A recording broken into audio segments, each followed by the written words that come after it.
Hey friends, welcome back. This month we are starting a new series called Enough, where we're going to be learning all about family. So let's talk about what we're learning each Sunday in March. In week 1, you'll learn that there is enough when we share what we have. Did you guys know that Monopoly is the most successful board game ever? And I'm not really sure why though, because I feel like it starts a lot more fights in families than it does bring people together. I don't know.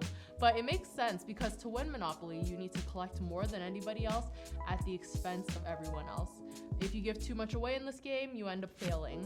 So there's no way you'd probably want to share what you have to help somebody else.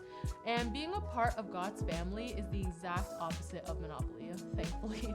In Acts chapter 1, Jesus' first followers showed us that in God's family, we can ask for help because the community shares what they have so that everybody can have exactly what they need, which is so cool.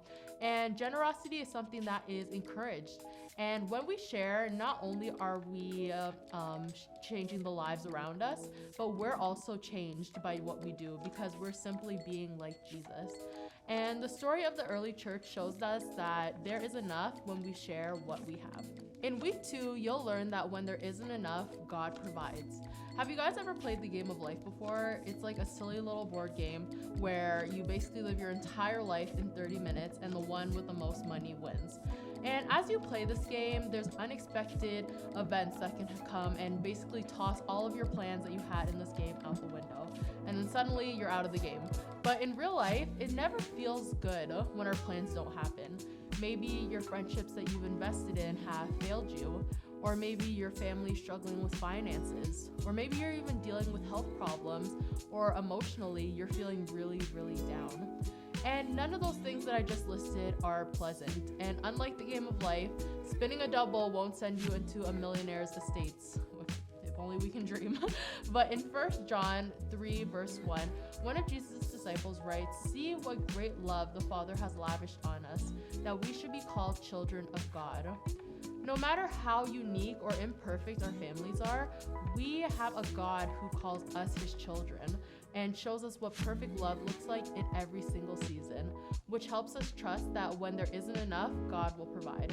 In week 3, you'll learn that God's love is always enough. There's this old game called Perfection where basically there's like this board and you have all these little pieces and you need to place them perfectly in their specific slot before a timer goes off and shakes everything apart. And oftentimes in our families, we may feel like we need to get every little thing perfect, everything needs to be right and just fine and dandy. And if we don't, boom, everything's a mess, everything's going wrong. And we tend to focus hard on trying to make that happen where we want everything to be perfect. But when our focus is off, we can lose sight of what is most important to Jesus, which is love. The Apostle John shows us that we can rely on God's love.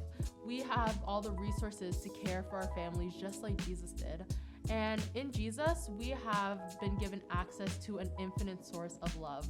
So we can receive love and also offer that love to other people. And even if we're not perfect, we can go to Jesus for what we need because God's love is always enough. Before we wrap up, I have a couple of announcements. The first one is this Sunday, we are going to be having our Holy Spirit gathering. This is an amazing gathering where we get to worship and learn more about the Holy Spirit. I really encourage you guys to come. If you want more details, head on over to our website.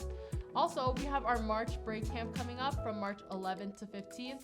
Make sure that you register for that. I will put the link in the bio underneath for you guys to click and register for that. And our winter fall semester is coming to an end. We are going to be wrapping up shortly, so make sure that you hand in all the stuff that you have to your leaders or to myself on a Sunday or a Friday so we can add it up to your house points because remember, the end of your trip is coming up, so make sure that you guys hand in those booklets. That's all that I have for you guys today. That is what's happening in the month of March, and I hope to see you guys for one of our gatherings. Bye!